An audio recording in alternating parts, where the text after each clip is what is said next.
Health cafe Tamil viewers அனைவருக்கும் வணக்கம். நான் டாக்டர் நித்யா, சித்தா ஃபிசிஷியன்.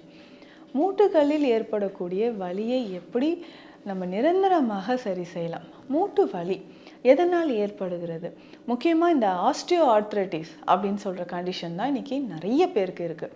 இந்த ஆஸ்டியோ ஆர்த்ரைட்டிஸ் அப்படின்னா எலும்புகளில் ஏற்படக்கூடிய தேய்மானம், முக்கியமாக ஜாயின்ட்ஸ் அப்படின்னா. ஸோ நம்ம உடலில் ஜாயின்ட்ஸ் அப்படின்னு சொல்கிறது 2 இல்லை அதற்கும் மேற்பட்ட எலும்புகள் ஒன்றாக சேர்ந்து இருக்கக்கூடியது. ஸோ இந்த ஜங்ஷன் மாதிரி சொல்கிறோம் இல்லைங்களா, இதுதான். ஸோ இதில் நமக்கு சைனோவியல் ஃப்ளூயிட் குறைவதனால வலிகள் ஏற்படலாம். இன்ஃப்ளமேஷன் இருந்தால் இருக்கும். எலும்பு தேய்மானம் இருந்தால் ஏற்படக்கூடியது வலிகள் நிறைய பேருக்கு எலும்பு தேய்மானம் தான் நம்ம பார்த்துருக்கோம். அதே மாதிரி கால்சியம் குறைபாடு, உடலில் விட்டமின் குறைபாடு இருக்கக்கூடிய நபர்களுக்கும் எலும்புகள் சார்ந்து வரக்கூடிய வலிகள் இருக்குது. இப்போ இந்த மூட்டு வலியை நம்ம சரி செய்வது எப்படி? முக்கியமாக பார்த்தோம்னா சித்த மருத்துவத்தில் இது வாதம் தொடர்பாக வரக்கூடிய ஒரு பிரச்சனை அப்படின்னு சொல்கிறோம். ஸோ வாதம் அதிகரிக்கும் பொழுது முக்கியமாக மூட்டுகளில் தான் அதிகமாக வலி நமக்கு தெரியுது. மூட்டுகளில் வலி, அசைக்க முடியாது, ஸ்டிஃப்னஸ் இருக்கும், ஸ்வெல்லிங், ரெட்னஸ், டெம்பரேச்சர் இன்க்ரீஸ் ஆகிறது, சிவந்து போயிட்டு அந்த இடத்துல நீர் கோத்த மாதிரி இருக்கும். நிறைய பேருக்கு மூட்டுக்களில், கால் மூட்டில் வலி பார்த்தோம்னா ரொம்ப வலியோட நல்லா வீங்கி இருக்கிறத நம்ம பார்க்குறோம். ஸோ கால் மூட்டு நல்லா வீங்கி நம்மளால் நடக்கவே முடியாத மாதிரி இருக்கும். ஸோ கொஞ்ச நாள் கழித்து பார்த்தோம்னா கால் மூட்டு வீக்கத்தோடு சேர்த்து நம்ம குதிகால் பகுதி, ஆங்கிள் ஜாயிண்ட் இருக்குது இல்லைங்களா, இந்த இடத்துலையுமே நமக்கு வீக்கம் ஏற்பட்டு கால் பாதத்திலும் வீக்கம் ஏற்படுறத நம்ம பார்க்குறோம். ஸோ இந்த மாதிரியான பிரச்சனைகள், மூட்டுக்களில் ஏற்படக்கூடிய தீராத வலிக்கு நம்ம என்ன உணவுகள் எடுத்தால் வலி நமக்கு குறையும்? ஏன்னா இந்த வலி நமக்கு பார்க்கும்போது கண்ட்ரோல் பண்ணவே முடியாத அளவுக்கு இருக்கும். ஸோ என்னால் எந்த ஒர்க்குமே பண்ண முடியலைங்க அப்படின்னு சொல்லுவாங்க. ஸோ கொஞ்ச நாளுக்கு அப்புறம் பார்த்தோம்னா நம்ம உடலில் இருக்கக்கூடிய ஒவ்வொரு மூட்டுக்கள்லையுமே வலி இருக்கும். குறிப்பாக சொல்லணும்னா கழுத்து எலும்பு பகுதியில் செர்விக்கல் ரீஜனில் பெயின் நம்ம நிறைய பேருக்கு பார்க்குறோம். ஷோல்டர் ஜாயிண்டில் பெயின் பார்க்குறோம். அதுக்கப்புறம் நீ joint pain, back pain, so கீழ் முதுகு வலி, இடுப்பு வலி அப்படின்னு நம்ம சொல்கிறோம். ஸோ இந்த மாதிரியான வலிகள் முக்கியமாக மூட்டுக்களில் ஏற்படக்கூடிய வலிகளை நம்ம எப்படி சரி செய்யலாம்? ஸோ மூட்டுக்களில் இருக்கக்கூடிய வலியை சரி செய்வதற்கான உணவு முறைகள் என்ன, இதையும் நம்ம பார்த்துக்கணும். ஸோ இந்த இன்ஃப்ளமேஷன் ஜாயிண்டில் அதிகமான பெயின் இருந்ததுன்னா உடலில் நமக்கு உட்காய்ச்சல் இருக்கிற மாதிரி இருக்கும் நிறைய பேருக்கு. ஸோ இந்த மார்னிங் ஸ்டிஃப்னஸ் அப்படின்னு சொல்லுவாங்க. காலையில் எந்திரிக்கும் பொழுதே உடலில் அதிக வலி இருக்கும். என்னடா இவ்வளோ நேரம் தூங்கி எழுந்திரிச்சிருக்கோம், இருந்தாலும் நம்ம உடலில் இவ்வளோ வலி இருக்கே. இப்போ காலையிலே மூட்டுக்கு வலி இருக்கேன்னு சொல்லுவாங்க. இதில் ஆர்ஏ அப்படின்னு சொல்லக்கூடிய ரொமட்டாய்டு ஆர்த்ரைட்டிஸ் இருக்கக்கூடியவங்களுக்கு சரவாங்கி, முடக்குவாதம் அப்படின்னு சொல்லுவாங்க. ஸோ இந்த பிரச்சனை இருக்கக்கூடிய நபர்களுக்கு மூட்டுக்கள் தோறும் அதிகமான வலியை நம்மளால் உணர முடியுது. ஸோ இதை சரி செய்வதற்கும் அதற்கான உணவு முறைகளும் நம்ம ஃபாலோ பண்ணிக்கணும்.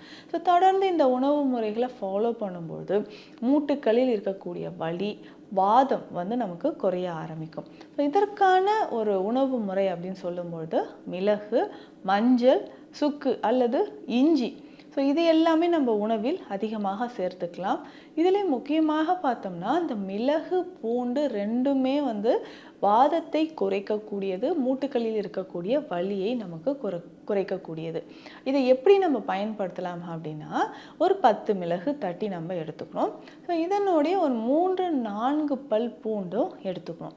ஸோ இதை எப்படின்னா ஒரு 1/2 ஸ்பூன் அளவுக்கு நெய் விட்டு இதில் இந்த மிளகு பூண்டும் லேசாக வறுத்துடணும். வறுத்துட்டு தண்ணீர், ஒரு 2 கிளாஸ் தண்ணீர் விட்டணும். ஸோ இதை நல்லா கொதிக்கணும். கொதித்து 1 கிளாஸ் வந்தது பிறகு இதை ஃபில்டர் பண்ணி எடுத்துக்கணும். ஸோ இதில் ஒரே ஒரு சிட்டிகை அளவுக்கு பெருங்காயம் சேர்த்துக்கணும். ஒரே ஒரு சிட்டிகை அளவு பெருங்காயம், தண்ணீர் சூடாக இருக்கும் பொழுதே பெருங்காயம். இதை தினந்தோறும் நம்ம குடிச்சிட்டே வர்றோம். கிட்டத்தட்ட ஒரு 20 நாட்கள் தொடர்ந்து குடித்தாலே மூட்டுக்களில் இருக்கக்கூடிய வலி நமக்கு குறையும். ஸோ மிளகு அப்படின்னு பார்க்கும்பொழுது அதிகமான வலியை குறைக்கக்கூடியது, நம்ம உடலில் கழிவுகளை வெளியேற்றக்கூடியது.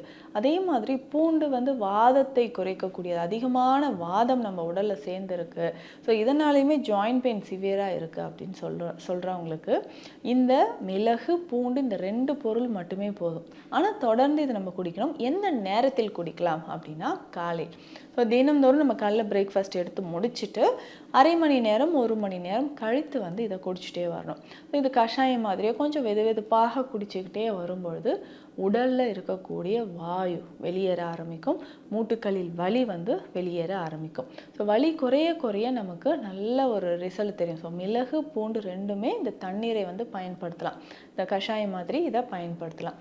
முக்கியமாக அகில் கட்டை குடிநீர் அப்படின்னு சித்த மருத்துவத்தில் ஒரு மருந்து இருக்குது. ஸோ இந்த அகில் கட்டை குடிநீர் அப்படின்னு சொல்கிறது அதிகமான காய்ச்சல், தொற்று கிருமிகள், மூக்கடைப்பு, சளி தொந்தரவு இருக்கும். ஸோ பெயின், ஸோ உடல் முழுவதுமே வலி, தாங்க முடியாமல் வலி இருக்குது அப்படின்னாலும் அதை குறைப்பதற்கு நமக்கு அகில் கட்டை குடிநீர் பயன்படுது. ஸோ தொடர்ந்து இந்த அகில் கட்டை குடிநீரை நம்ம பயன்படுத்தும் பொழுது உடலில் நிறைய மாற்றங்கள் நமக்கு நடக்குது. ஸோ நன்மை தரக்கூடிய விஷயங்கள் நிறைய நமக்கு நடக்கும். ஸோ இந்த அகில்கட்டை குடிநீர் அப்படின்னு சொல்கிற இந்த விஷயம் 1 ஸ்பூன், அதாவது அகில்கட்டை குடிநீர் மருந்து வந்து நமக்கு கிடைக்கும். 1 ஸ்பூன் அளவுக்கு எடுத்து 3 கிளாஸ் தண்ணீரில் நல்லா கொதிக்க வைக்கணும். ஸோ நல்லா பாயில் ஆகும்போது இது 1 கிளாஸாக வந்ததுக்கப்புறம் ஃபில்ட்ரு பண்ணிடணும். ஸோ வடிகட்டி தினந்தோறும் இதை வந்து குடிச்சிக்கிட்டே வரணும். ஸோ 2 வேளை அல்லது 1 வேளை நம்ம குடிக்கணும். இப்போ தினந்தோறும் உணவு எடுத்த பிறகு இந்த அகில்கட்டை குடிநீரை பயன்படுத்தும் பொழுது மூட்டுக்களில் இருக்கக்கூடிய வலி நமக்கு குறைய ஆரம்பிக்கும். ஸோ மூட்டுக்களில் நமக்கு வந்து வாதம் தொடர்பாக வரக்கூடிய வலி, அதிகமான பாடி பெயின் இருக்குது. ஸோ இது எல்லாமே, அதாவது உடலில் எப்போவுமே அடித்து போட்ட மாதிரி ஒரு பெயின் இருந்துக்கிட்டே இருக்குங்க அப்படின்னு சொல்லுவாங்க. ஸோ உடல் வந்து அலுப்பு குறைவதற்கும் இந்த அகில்கட்டை குடிநீரை நம்ம பயன்படுத்தலாம். ஸோ முக்கியமாக இந்த osteoarthritis, rheumatoid arthritis, RA factor, so பிளட்டில் வந்து ரொம்ப நாளாக இந்த ஆர்ஏ ஃபேக்டர் இருக்குன்னு சொல்லுவாங்க. ஸோ இது சரியாகிறதுக்கும் அகில்கட்டை குடிநீர் நமக்கு பயன்படுது. இதுலையுமே முக்கியமாக பார்த்தோம்னா எண்ணெய் குளியல் மிகவும் அவசியம்.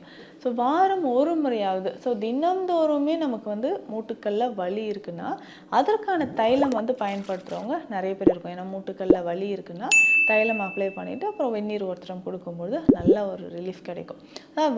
வாரம் 1 முறை அந்த வாதத்தை குறைப்பதற்கும் மூட்டுக்களில் வலியை குறைப்பதற்கும் வாரம் 1 முறை எண்ணெய் குளியல் அவசியம். நல்லெண்ணெய் குளியலாக இருக்கலாம், இல்லை சித்த மருத்துவத்தில் இருக்கக்கூடிய நிறைய தைல வகைகள், சிட்ராமூட்டி தைலம், வாத நாராயண தைலம், ஏதாவது ஒரு தைலம் நம்ம பயன்படுத்தி நல்ல தைலம் வந்து உடல் முழுவதும் அப்ளை பண்ணிவிட்டு வெந்நீரில் குளிக்கும் பொழுதும் நமக்கு மூட்டுக்களில் இருக்கக்கூடிய வலிகள் குறைய ஆரம்பிக்கும். ஸோ இந்த பதிவில் சொல்லியிருக்கக்கூடிய விஷயங்கள் உங்களுக்கு யூஸ்ஃபுல்லாக இருக்கும்னு நினைக்கிறேன். மீண்டும் அடுத்த பதிவில் சந்திக்கலாம். வணக்கம். இந்த வீடியோ உங்களுக்கு பிடிச்சிருந்தா லைக் பண்ணுங்க, ஷேர் பண்ணுங்க, கமெண்ட் பண்ணுங்க. மறக்காம ஹெல்த் கஃபே தமிழ் சேனலை சப்ஸ்கிரைப் பண்ணிட்டு பெல் பட்டனை கிளிக் பண்ணிடுங்க.